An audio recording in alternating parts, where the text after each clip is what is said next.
لكل زمن دولة ورجال، ولكل عام بطل للأبطال. هي أحكام القدر تفصلها الأيام، حكايات إثارة وتشويق. بدأت كلماتها بحديقة الأمراء في أول نهائي لأميرة كؤوس القارة العجوز، بين فرق منها من لا زال ومنها من طاله النسيان. عراك وسجال صال وجال في كل بقاع أقدم القارات وأعرقها، فتارة تبتسم الكأس لهذا وتارة تختار ذاك. ومن سنة 55 وصولا إلى 15 و2000 هي ذي تحط الرحال بالأولمبيا ستاديوم هناك ببرلين، حين ستختار بطلا من بين بطلين وستزف عريسا من بين عريسين.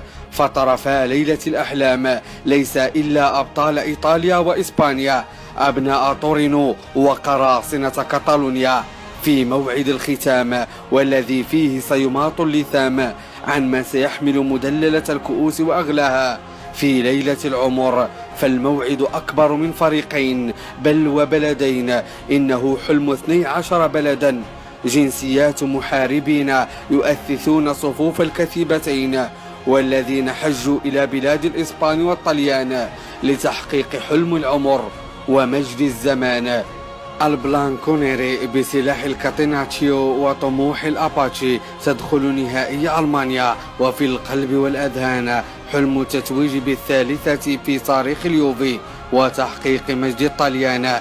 كثيبة أليغري وإن احتقرها الإعلام ولم يرشحها أحد للعب فاينل الأحلام، أجابت بالأرجل والأقدام حين صدمت أمراء موناكو وأطاحت بأبناء السيجنال أدونا بارك.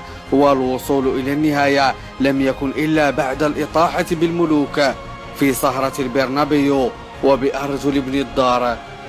أما متمردو الإسبان فلن يرحلوا إلى بلاد الألمان إلا لخطف صاحبة الأذنين والتي تمنعت عنهم ل3 سنوات. وفي سهرة السبت سيكون ميسي والرفاق على أتم الاستعداد لرفع يدهم كاملة إيذانا بأسر الخامسة لاعتقالها بخزائن الكامب نو. فمن سيزف ليلة السبت في اليوم السادس من الشهر السادس بعد 6 لقاءات؟ فهل يبتسم سابعها لمن ظهر بعد غياب، أو لربما لمن يملكون ساحر المستدير والمتيم بالألقاب؟ طيب الله أوقاتكم.